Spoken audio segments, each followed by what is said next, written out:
NASCAR teams did not show up to meeting and boycotted a NASCAR team meeting. Multiple teams appealed and lost, and NASCAR changed the appeal process, and the All-Star Race format for 2023 has been officially revealed. What's going on, guys? It's Daniel, and welcome back to our video. We got a ton of NASCAR and other motorsports stories discussed here today on the channel. Let's go ahead and just jump straight on those really quickly. We're going to go ahead by start talking about SodaSense, as it was announced yesterday that SodaSense will sponsor Ty Majeski for multiple races in 2023, including in this weekend's upcoming race at Bristol Dirt. SodaSense is a new sponsor for NASCAR, so welcome them to the NASCAR Truck Series for the first time, and really glad to see that they're joining the NASCAR Truck Series this season. And now we're going to head on to the next story of today's episode, as we are talking about Sundrop. As it was announced earlier today that Sundrop is renewing its deal with Dale Jr. They will sponsor the car's late model tour race at North Wilkesboro in late May, and they will also sponsor Dale Jr. in 2024 as well. Sundrop was a big part of Dale Jr.'s early career in late models and the car's late model tour and all of his series, so really good to see that they are going to come back and sponsor Dale Jr. for multiple races. Really exciting stuff, and happy to see that Dale Jr. is continuing his partnership there. And now we're going ahead, jump on to the next story of today's episode, as we are talking about Mack Trucks. As it was announced earlier today that Mack Trucks has signed as an official truck partner of 2311 Racing. They will basically be working with Bubba Wallace and Tyler Reddick. It wouldn't shock or surprise me if they do end up sponsoring the team at some point this season on the car. Overall, good to see Mack Trucks partnering up. 2311 Racing continues to pick up new brands and new sponsors, and I think it's really good to see they're joining 2311 Racing. And now we're going ahead, jump on to the next story of today's episode, as we're going to talk about RTIC Coolers. As it was announced yesterday that RTIC Coolers, that NASCAR is partnering with RTIC Coolers, which becomes the official cooler and drinkware of the sanctioning body, and will start selling a new line of co-branded products starting yesterday. And they will basically be the sponsor of qualifying for the Cup race at Talladega as well. Really awesome to see for sure that RTIC has been the new partner with NASCAR. NASCAR's been getting some new partners and new brands, and this just adds to the list of basically the brands and sponsors that are going to be sponsoring NASCAR. Awesome stuff. And now we're going ahead, jump on to the next story of today's episode, as we're talking about the Bristol Dirt purse money. So every single week, we have a race. Bob Pockets puts out the purses for the Cup Series, Xfinity Series, and the Truck Series. For this week, it put the purse money out for the Cup Series and the Truck Series, since Xfinity is not racing this weekend. And for the Cup Series, it's $70,808,640. And for the Truck Series, it's $738,461. Pretty solid purse money, in my opinion. Of course, the Cup Series always has a lot more money because of the charter system and because of the charter agreement. But that's some pretty good money for this weekend at Bristol Dirt for not only the Truck Series, but for the Cup Series as well. And now we're going ahead, jump on to the next story of today's episode, as we're going to talk about the Darlington Truck Race, as their title sponsors have been officially revealed for the Darlington Truck Race. It's going to be called the Click It 200 and also the Buckle Up South Carolina 200. I believe this company might have sponsored Darlington or another race earlier last year, so really good to see they're coming back to sponsor the Darlington Truck Race. They got a new title sponsor for the event, and overall, it's really good to see that they're partnering up with the Darlington Truck Race once again. Pretty awesome stuff, in my honest opinion. And now we're going ahead, jump on to the next story of today's episode, as we're talking about Pepsi. As it was announced and reported by Bob Pockets earlier today, that Pepsi has announced an extension of pouring rights deal with Martinsville Speedway. Now, Pepsi does not have a major partnership with NASCAR much anymore. They kind of gotten out of NASCAR in a lot of ways, but they're still partnered with a couple racetracks. I believe it also includes Circuit Americas, and also Bristol, I believe, is still partnered up in some ways with Pepsi as well. So good to see that they're back, good that they're continuing their time around, and good to see that they will be around, at least for the foreseeable future, and they are not going away, at least for the foreseeable future. And now we're going ahead, jump on to the next story of today's episode, as we're talking about Josh Bilicki. As it was announced yesterday that Josh Bilicki will drive the 91 for DGM Racing at Talladega, and will have Insurance King as a sponsor in the event. Josh Bilicki's made a couple starts so far this year for this team. He's made one or two starts so far this year in the Cup Series as well for Live Fast Motorsports. But Josh Bilicki's made a lot of starts with DGM Racing in the past, so it's not surprising that he's continuing his runs with the DGM Racing organization. Hopefully he can do a really good job, and we'll see what he does with the 91 team this week, not this weekend, but in a couple weekends at Talladega in late April. Hopefully he can do a really good job. And now we're going ahead, jump on to the next story of today's episode, as we're talking about Mike Joy. Now, this is probably some really good news if you're a Mike Joy fan, but it was announced on Wednesday that Mike Joy will compete in a historic Trans Am race at Sonoma Raceway on the weekend of the NASCAR Cup Series race at Sonoma. Now, Mike Joy has made starts in racing in the past. This is nothing new to him. Of course, his usual job is commentating NASCAR and other racing forms of racing, but he also does race on the side, and it's good to see I believe he'll be competing against his son as well in the event. So really awesome stuff for sure, and glad to see that Mike Joy will be competing in a historic Trans Am race. Happy to see he'll be competing in that event. I'm looking forward to that. And now we're going ahead, jump on to the next story of today's episode, as we're talking about the Kyle Larson Late Model Challenge. Now, earlier this evening, the Kyle Larson Late Model Challenge took place, and it came down to battle between Kyle Larson and Jonathan Davenport, the two drivers that I believe were battling for the win in last year's Late Model Challenge as well. Actually, I think it was Mike Marlar who won. We've seen Kyle Larson and Jonathan Davenport, though, go out and compete against each other, and unlike many times in the past, Kyle Larson got the best of Jonathan Davenport, and he went on to beat Jonathan Davenport. Huge congratulations to Kyle Larson. Kyle Larson, doesn't matter what type of car you get him in, he always is very competitive and is always up front in every race he competes in. But Jonathan Davenport did a really good job, and he's someone to watch for in the Cup race as well, who'll make his debut in the Cup Series and potentially in the Truck Series as well, depending the weather. If you're wondering about Kyle Busch actually did have a pretty strong run, finishing in 17th, which is pretty good, all things considered. For a guy that does not have a lot of late model experience, he made the main and finished 17th. So, solid run for Kyle Busch nonetheless. But once again, congratulations to Kyle Larson on winning this year's late model challenge. And now we're going ahead and jump on to the next story of today's episode, as we're talking about Kyle Larson. Now, on Wednesday, Kyle Larson was being interviewed by SiriusXM NASCAR Radio, and Kyle Larson was asked about how winning felt on Ricky Hendrick's birthday. Now, Ricky Hendrick would have been 43 years old. Of course, he died in a very, very, very awful accident, tragic accident where a bunch of Hendrick Motorsports people were killed in a helicopter in a plane crash in October 23rd, 2004. And on Sunday would have been Ricky Hendrick's 43rd birthday. Kyle Larson thought that was really, really awesome to get that done. Kyle Larson, of course, picked up his 20th career NASCAR Cup Series victory, and just to win on Ricky Hendrick's birthday, I think is really, really cool and a great tribute. And he did a Polish victory lap as well in honor of Alan Kulwicki, who unfortunately died on April Fools of 1993, which is really, really sad for the sport. But in all seriousness and all honesty, it's good to see Kyle Larson get that done and get that win. It is really good for the sport and can be a good healing point for the sport overall. And now we're going ahead and jump on to the next story of today's episode, as we're talking about Cliff Daniels. As basically there was an article that came out from AutoWeek.com that Cliff Daniels was actually on site at Richmond Raceway. This is very interesting. Now, according to the rules, from what I understand, the crew chiefs can be in certain areas of the racetrack. I thought the crew chiefs were not allowed inside the racetrack, but apparently crew chiefs are allowed in certain areas of the racetrack, but they cannot just be up on the pit box, which isn't a surprise. I personally think that the crew chiefs would just be in a command center somewhere else, and they shouldn't be out at the racetrack. But this shows that Cliff Daniels is the one making the calls. Now, Kevin Meendering got his first career victory as a crew chief with Kyle Larson getting his 20th victory, but Cliff Daniels was on site. I find it very interesting that he was on site for that event. Again, no, it just shows that Cliff Daniels still has a big part in this team. Cliff Daniels is expected to return after Bristol Dirt. This is the last weekend that will happen. We'll get into Hendrick Motorsports later in this episode in regards to the upcoming thing we'll talk about, but we saw Cliff Daniels on site, which I find very, very interesting. And now we're going ahead and jump on to the next story of today's episode, as we're talking about Richard Childress Racing. Now, as reported by Adam Stern and multiple reporters earlier today, that Richard Childress Racing is reportedly loaning its plane to a North Carolina County Sheriff's Office to help bring home a missing child abducted to Pennsylvania. This is a really good act by Richard Childress and his team, and it just shows that Richard Childress is probably someone who I've grown to respect for a very, very long time. And I think doing what he's doing right here, I think is phenomenal, and I think it's absolutely incredible. So I have so much respect for Rich Childress in this asset, in this part. I think it's really awesome to see that he did this, and hope he brought that girl home. It's good to see that they're helping out with that and helping the investigation as well. And overall, I think this is really, really good, and it shows that Rich Childress is why he's becoming one of my favorite team owners in NASCAR at the moment, and honestly, just happy to see that they're able to bring that young girl home. Really awesome stuff to hear, and I'm glad to see they're able to get that resolved, and glad that they brought her home.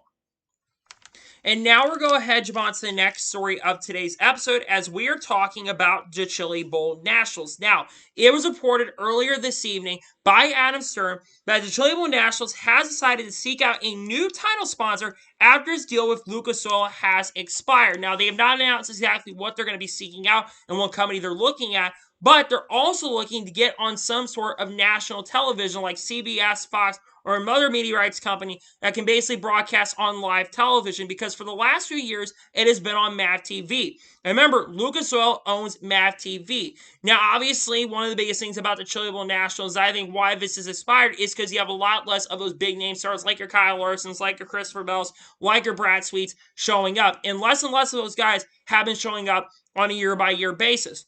Not only that, I think another reason why it expired is because of purse money. $10,000 for the winner of the race. This is not 2000 anymore. You got to get bigger purse money, and hopefully, whatever sponsor does come into play to sponsor in the future, I really hope they can bring a lot more money to the Chili Bowl, and teams can have a little bit more money going forward. This is one thing to watch for sure going into the foreseeable future. One story to watch, and we'll see what happens in regards to the Chili Bowl Nationals, and we'll see if whatever ends up happening for the foreseeable future. And now we're going ahead jump on to the next story of today's episode as we're talking about Dean Thompson. As it was announced earlier today that Dean Thompson has been officially medically cleared to race at Bristol Dirt. Now, if you watch the NASCAR Truck Series race at Texas, Dean Thompson was involved in a very, very scary accident.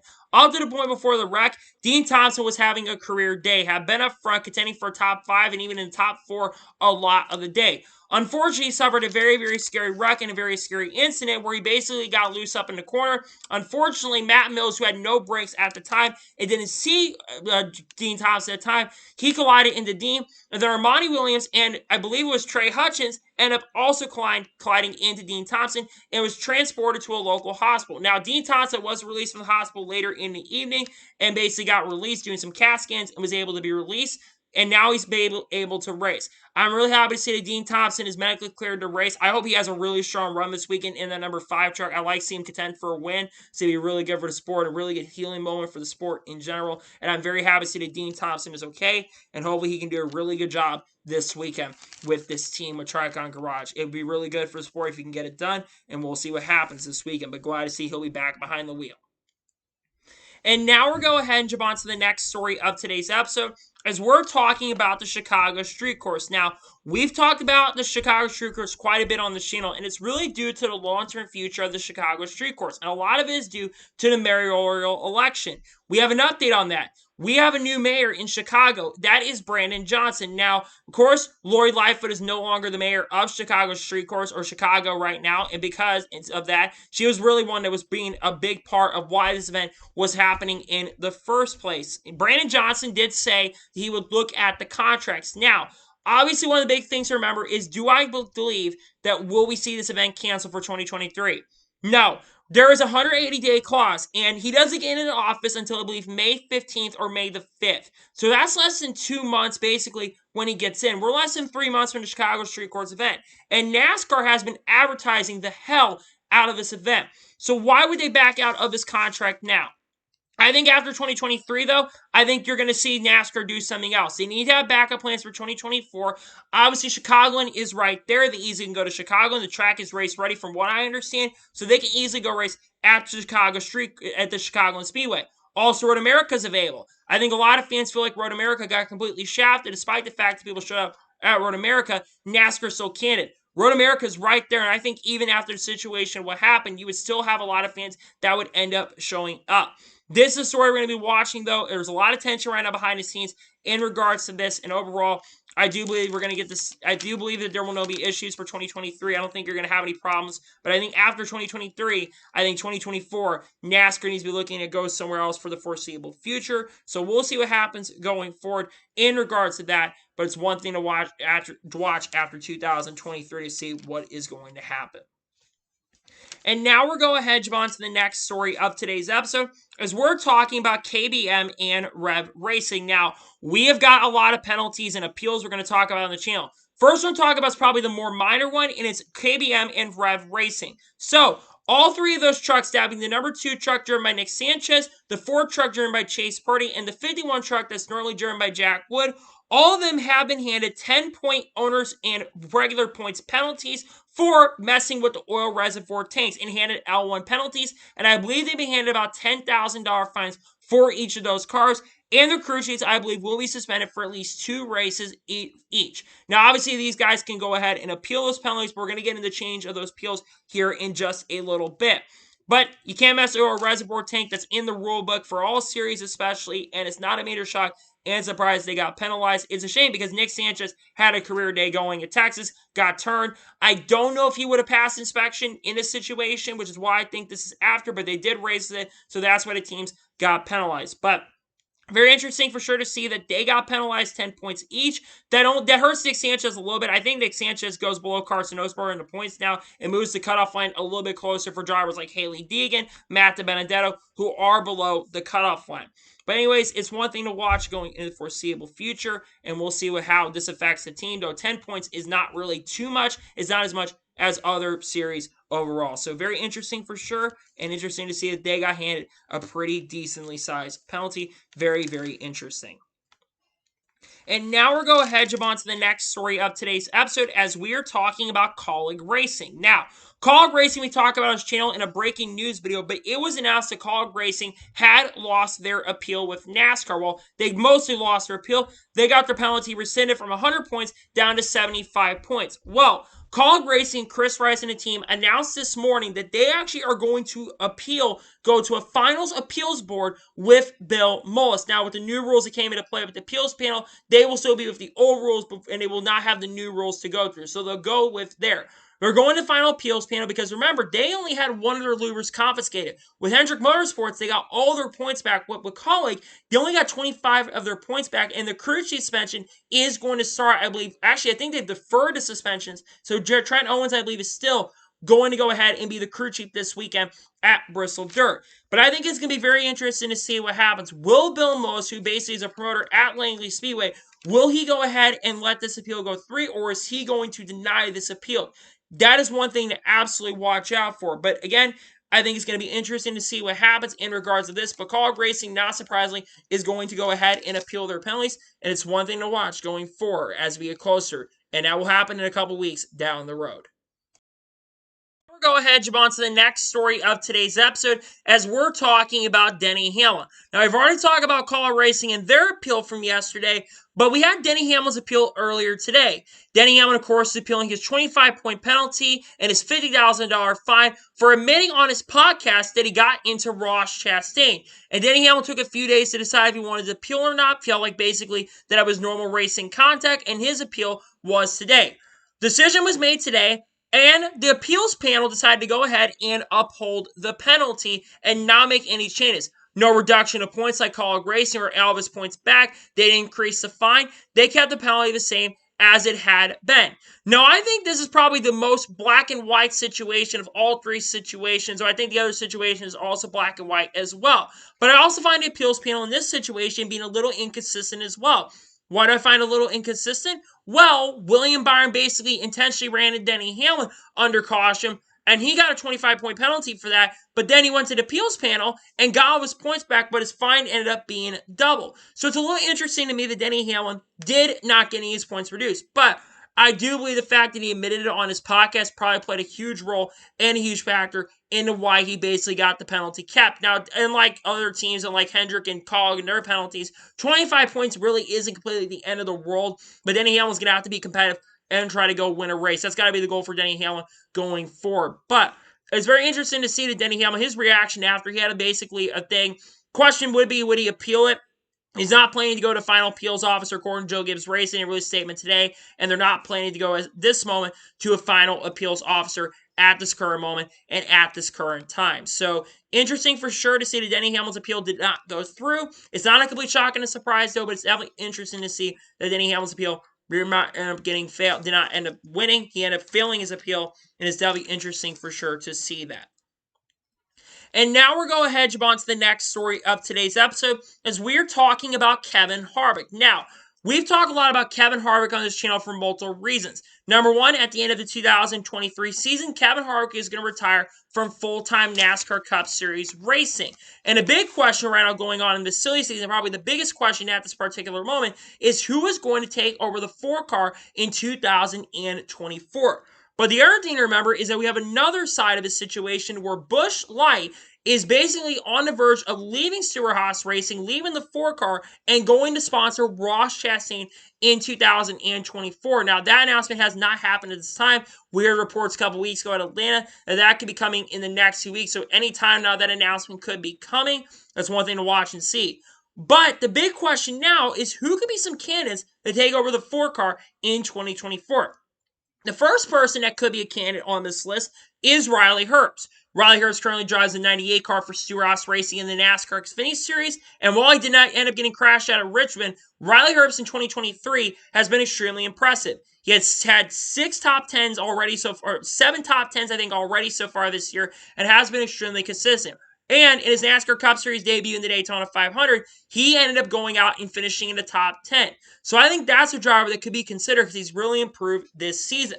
The second driver that could be considered, and is a wild shot, is Hailie Deegan. Hailie Deegan, of course, she has a lot of backing from Monster Energy, and that could be a big factor getting her in the ride. Now, I think Hailie Deegan's not even close to being ready, but she could definitely be a consideration for the number 4 car.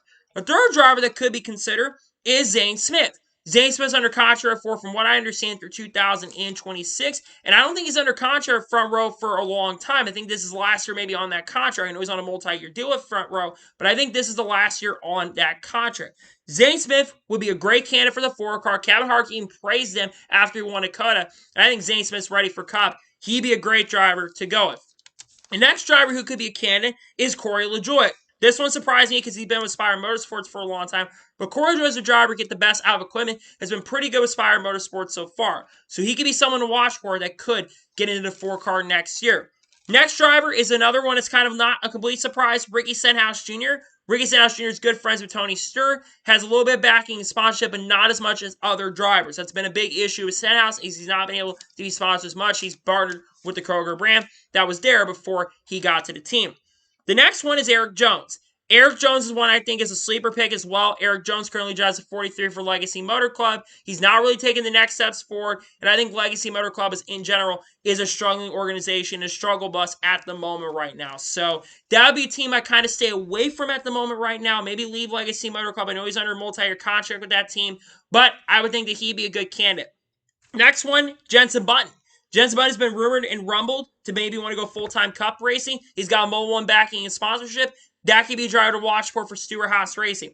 And finally, from the article, Todd Gilliland. Todd Gilliland is under contract front row, I believe, through this year. There's been a little bit of tension and trouble at the beginning of the season with that getting a ride, though they did give him one of the race backs, so might stay at front row next year. So Todd could be, though, a candidate. Now, who would be my personal picks of these guys or people? First one had to be Zane Smith. Zane Smith would be a really good choice for Stewart-Haas Racing, bring sponsorship funding and better health. Another company sponsors Zane Smith, and he's overall a really, really talented and a good driver. He would get that 4-car back up to the front. And then the other major one for me is Eric Jones.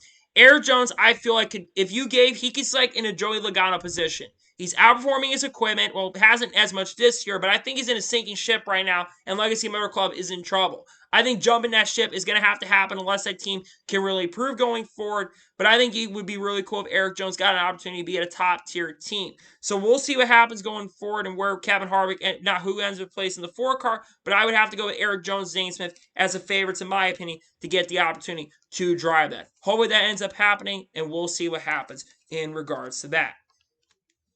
And now we're going to head jump on to the next story of today's episode as we're talking about Dale Jr. Now, Austin Kensey from Sports.com put out a really interesting article around Dale Jr. And we've talked a lot about Dale Jr. wanting to have some aspirations to go Cup Series racing, maybe as early as 2024. But he has said that the charter system is really holding him back. Now, in the article, the Oskininsky report, Dale Jr. has said this publicly that he has aspirations that he wants to run in the Daytona 500 and also wants to run in the Indianapolis 500. And this also revolves around something we got found out over the last couple weeks, and is the fact that Dale Jr. and Jimmy Johnson almost formed a NASCAR Cup Series team together, because Jimmy Johnson had been shopping around to become an owner of multiple organizations, Hedger Motorsports being one of them, Junior Motorsports being the other organization, and finally at the last minute, Jimmy Johnson went over to Legacy Motor Club and became a co-owner at the team. It was kind of rushed and kind of at the last minute because we didn't get a ton of details in regards to that. Dale Jr., like I said, obviously wants to run the Indy 500 not as a driver, but wants to own an Indy 500 running team that can win, and a Cup Series team as well in the Daytona 500. I would love for this to happen. I think there's a lot of drivers that absolutely love to drive for Dale Jr. Even guys at IndyCar would love to get an opportunity to drive for Dale Jr. And I think Junior Motorsports going to Cup is definitely a big chance and a big possibility in the future. And I know Dale Jr. wants to do this. He wants to go Cup racing. His team wants to go Cup racing. They've been trying for the last few years. We've heard that since 2021 that Junior Motorsports has had some massive aspirations to go Cup racing. And I think there's a very good chance and a very good possibility that that could happen in the foreseeable future. So it's a big story to watch for sure. If Dale Jr. does go Cup racing, I think there's a good chance that that could absolutely happen into the future. And overall, I think it's going to be one thing to watch and see what happens. But I think Junior Motorsports a Cup is potential. And I'll talk about some drivers real quick who could be great candidates. Carl Edwards, if he comes out of retirement somehow. Matt DiBenedetto, I think would be a really good candidate to start with. Eric Jones is another one. Those are three drivers I think that would be really, really cool to have the shot and opportunity. And maybe Jensen Button somehow gets a shot to go over there. But it'll be very interesting to see what happens in regards to Junior Motorsports potentially doing it. And we'll see if they go ahead and decide to do it in the foreseeable future. One thing to watch for sure. And now we're going to jump on to the next story of today's episode, as we're talking about Hendrick Motorsports once again. Now, Hendrick Motorsports is coming off of being handed a massive penalty a couple weeks ago after Phoenix, but they all got their penalties rescinded. But remember, after the Cup Series race at Richmond, they had two of their cars taken to the R&D Center, that being William Byron in the 24 car and Alex Bowman in the 48. And we didn't know if that Hendrick Motorsports was going to get penalized or not. Well, it was announced earlier tonight that Alex Bowman and William Byron, the 24 and the 48 team, have both been handed L1 penalties and have been docked 60 points, have lost 5 playoff points each, and they have both received $75,000 fines. Now, what was the violation that they basically did? Well, according to what we hear, it's a greenhouse violation. Apparently, it might have something to do with the windshield. I'm not entirely sure. Now, this does look a little bit suspicious in a sense, because it's a little suspicious that NASCAR basically is a little frustrated that they won their appeal and basically got it. So I believe that one of the reasons that NASCAR did penalize Hendrick pretty heavily again is because they lost their appeal. So they're probably trying to get a little bit back at Hendrick Motorsports. But Hendrick Motorsports also did release a statement earlier this evening, and they did say that they will not make it. They're not making a decision as of now. They will not make a decision until after the Cup race at Bristol Durham, and then they'll decide if they want to go ahead and appeal or not. Now, the interim crew chiefs, well, yes, they do have a 2-week suspension. Because if it's a late week notice, basically done on Thursday evening, they will not basically be serving their suspensions. They will still have the run, and then after that, of course, all four of the current crew chiefs that come back, the current crew chiefs for all four of the drivers that are normally, of course, that being Rudy Fugle for William Byron 24 team, of course, for the 48, Blake Harris, Cliff Daniels returns at a 5, and then, of course, you will have Alan Gustafson return to be the crew chief for Josh Berry and Chase Elliott. I think it's very interesting, though, that those two got handed penalties. I wonder if maybe next week we'll see the 9 team and the 5 team get penalties handed as well, unless Kyle Larson wins, because Kyle Larson did pass post-race inspection, but if he goes to the R&D Center, I'd have to imagine he's going to get a very similar penalty. So it's very interesting for sure that Hendrick Motorsports got handed some pretty big penalties. I think NASCAR basically said, you know what, we're frustrated with that, so we're going to find any sort of way to go ahead and penalize them because we lost our appeal. They basically won their appeal and got all their points back. NASCAR did not want that to happen, so I think in some way, in some essence, they wanted to go ahead and give Hendrick Motorsports a pretty hefty penalty. Very interesting for sure. Something to watch here is, will Hendrick Motorsports appeal? I don't know if they will, but it drops. One thing to remember, Alex Bowman drops him first to 7th in points out. Ross Chastain's the points leader, and William Byron drops, I believe, 7th or 8th in points, down to 15th in the points. So very interesting for sure that they got handed big penalties, and we'll see if they go ahead and appeal those penalties going forward. And now we're going ahead and jump on to the next major story of today's episode, as we're talking about appeals. Now, appeals have been probably the biggest topic in the conversation, beside the big topic we're going to talk about at the end of this episode. But appeals have been a massive conversation because teams have been losing appeals, teams have been winning appeals, teams have been winning their appeals somewhat and not winning their appeals overall. NASCAR today made a big announcement and a huge decision in regards to that. And NASCAR has changed the rules to the appeal process. Now, teams are not allowed to completely just amend the penalties. They're not completely allowed to remove the penalties going forward. They cannot just basically go ahead and remove it unless they feel like the penalty is not awarded. Now, they are not allowed, they basically are allowed to adjust the penalties, but they can only adjust to the lowest point. So, for instance, with Hendrick Motorsports, they can go from basically having a 60-point penalty down to a 25-point penalty if they already go ahead and appeal. Very similar to College Racing, which is why I think they may have already started that now. But again, it needs to be noted that those penalties are going to be going forward. It doesn't affect Hendrick Motorsports. If they are to penalize, they basically go ahead and basically go with the old rules, so they can still end up winning their appeal. They can go ahead and rescind the penalties, but they're not allowed to adjust on those penalties. And it was announced earlier tonight as well that moving forward, NASCAR is going to allow it to be published, the appeals panel, and the FAO justification for that appeals panel. This is a really, really good decision from NASCAR, in my opinion. And this decision that should have been done after last year, especially after the William Byron debacle of last year, where it actually ended up affecting the championship.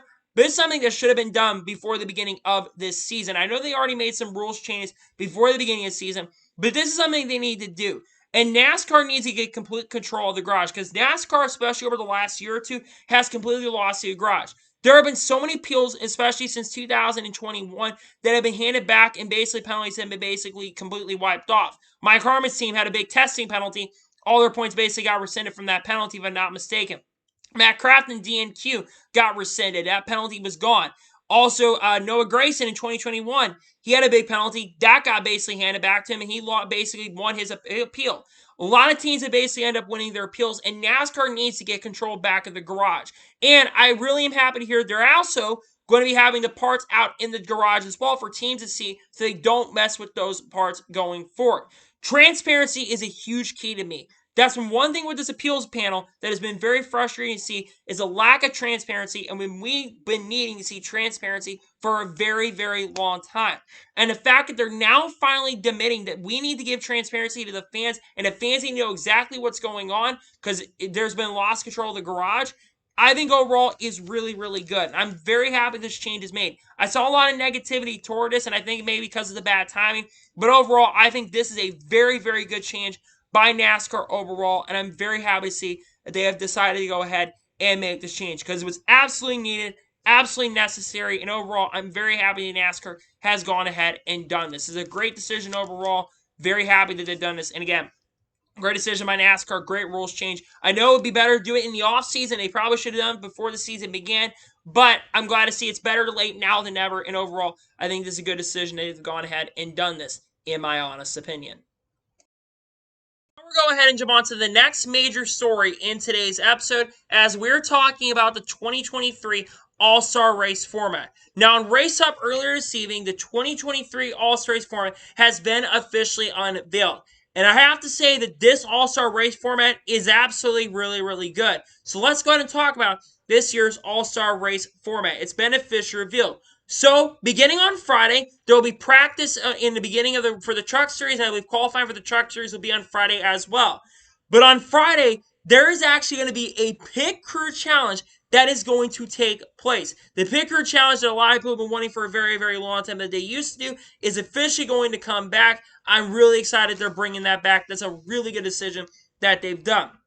Then on Saturday, you'll have the Truck Series race that is going to take place. But before the truck race, I believe, takes place, you're going to have two heat races that are going to be 60 laps each. Those are with all the drivers that are currently locked in to the event. That does not count the drivers that are in the open race. But there'll be two heats, and that'll determine the starting lineup. Then, the All-Star Open on Sunday is going to be 100 laps long. Really, really good change there. And then the main All-Star race is going to be 200 laps. There will be a competition break halfway through the race, 100 laps in, where at the end, you'll have one basically set of tires you can run for the rest of the event. And the winner of the race gets $1 million. Now, here are the drivers that are currently locked in to the event at this moment. Christopher Bell, Ryan Blaney, Alex Bowman, Chase Briscoe, Kyle Busch, Chris Buescher, William Byron, Ross Chastain, Austin Cindric, Austin Dillon, Chase Elliott, Denny Hamlin, Kevin Harvick, Eric Jones, Brad Keselowski, Kyle Larson, Joey Logano, Tyler Reddick, Daniel Suarez, Ricky Stenhouse Jr., Martin Truex Jr., and Bubba Wallace are all currently locked in, which means 22 drivers at this particular moment are locked into this event. This is the most simplistic format I have seen in a very, very long time. And I think a lot of fans are really excited for this North Wilkesboro event. It's going to have an old school feel to the event with a modern twist. This is going to be the first racing at North Wilkesboro in NASCAR since 1996. And first points paying truck series race it's going to take place the first time in the truck series since 1996 as well. Now, the All-Star race is expected to sell out. There's a lot of people showing up to the All-Star race for the event. I think it's already sold out, which is really, really incredible stuff. And a lot of people are going to be showing up in this year's All-Star event. Now, another big question that a lot of people have had is how the racing, I think, is going to be. I think the racing is going to be some of the best racing we've seen in the All-Star race probably since 2019. There's not been a lot of All-Star races that have been really good in the last 10 years. I go back to 2016 when we had the really, really good race there between where the format was really, really bad, but the racing itself was really good in the All-Star Open and the All-Star race as well. And what I love about this is the fact with this format, it's straightforward, it's no BS, there's not a ton of gimmicks, you have actual good racing, and I think it's going to be a really, really fun event for the fans, especially who are watching. And after watching that Richmond race about a week ago, that was one of the best races I've seen this year and the best Richmond race I've seen in a long time. And I think that's going to be a huge indication on what kind of racing we're going to see at North Wilkesboro. NASCAR's gotten the short track and the road course package, I think, a lot better, and I think it really is going to play a role in really helping out the All-Star race itself. I'm so excited for the All-Star race this year. Unfortunately, it's going to be FS1. It's the only negative I do have to say is the fact it's basically not going to be on Main Fox. I wish you were putting it on Main Fox this year. I understand why the All-Star race has not really ever been on Main Fox, but I think with North Wilkesboro, especially with being NASCAR's version of the Field of Dreams, I wish that they put this race on Main Fox, but I understand why the truck race is going to be on Main Fox, and that's a positive, but the negative is the Cup race not being on Main Fox. But I was really worried about the format this year, but Dale Jr. knows what he's doing. He knows how to make really, really good and really awesome formats, and I think this is a really, really good format that NASCAR has basically pulled once again. And I think it's the best format we had in years. It's simplistic. It's just racing. It's going to be good short track racing, and I'm so excited about this year's All-Star format because I think it is a really good format for 2023. And I'm excited for this year's All-Star race. It's going to be a good race, hopefully. I think we're going to have good racing at North Wilkesboro. Excited for the All-Star race. And now we're going ahead and jump on to the final major story of today's episode, as we are unfortunately taking this episode to kind of a sour note. So we've talked about the revenue share and the teams basically being mad at NASCAR about the current TV deal. Basically, that went all the way back to October.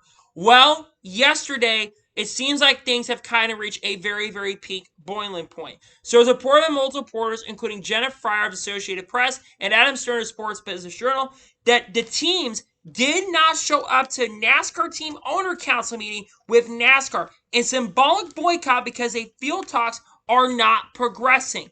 A big factor and why the teams are wanting is they're wanting Lisa France Kennedy and Jim France to show up. Now, what I think is going on is that they're negotiating with Steve Phelps and Steve O'Donnell.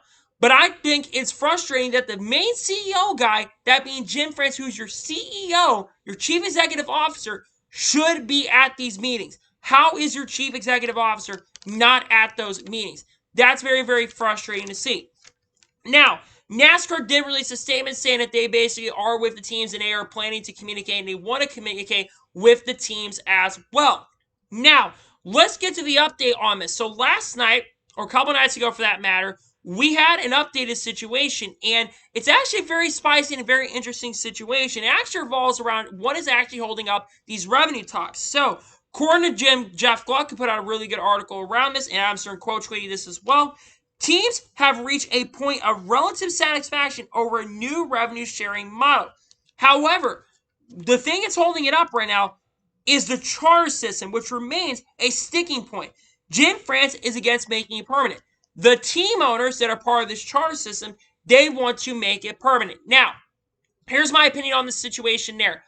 As much as I do not like the charter system, I wish there was ways we can amend it and make changes to the charter system. With how much charters have gone and how much they've gone up, and now they're around $30 million, because we've heard the price around $30 million. They cost around $30 million, and the teams have spent a lot of money on those charters. They originally, if this was in 2016 or 2017, we're having these negotiations, I would say scrap the charter system. But if we get rid of the charter system in general, that's going to be a huge problem. But getting back to these teams boycotting the meetings, it seems like the charter system's a major role in that.